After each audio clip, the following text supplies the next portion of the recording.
Hello everyone, welcome to my channel. তো আজকে তোমাদের জন্য খুব সুন্দর একটি ভিডিও নিয়ে এসেছি। তো দেখতেই পাচ্ছ যে কত পুতুল, এত পুতুলের ভিডিও দেখাচ্ছি। এগুলো হচ্ছে সমস্তটাই ক্লে দিয়ে তৈরি। আর এই ক্লে দিয়ে পুতুলগুলো কে তৈরি করেছে জানো? আমার দিদার হাতের তৈরি পুতুল আজকে তোমাদেরকে আমি দেখাচ্ছি। আমার দিদার হাতের কাজ তো আমার খুবই দারুণ লাগে, আর তোমরাও দেখতে পাবে এত দারুণ দারুণ পুতুল বানিয়েছে।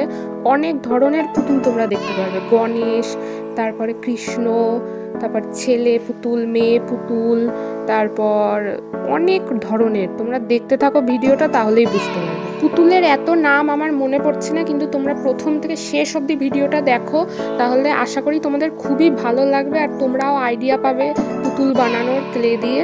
তো দেখতে থাকো তাহলে তোমরা ভিডিওটা, আর ভিডিওটা কেমন লাগলো অবশ্যই আমাকে কমেন্টে জানিও। ওকে, আর যদি ভিডিওটা ভালো লাগে শেষে গিয়ে সাবস্ক্রাইব করে দিও ভিডিওটা। তো দেখতে থাকো তাহলে ভিডিওটা।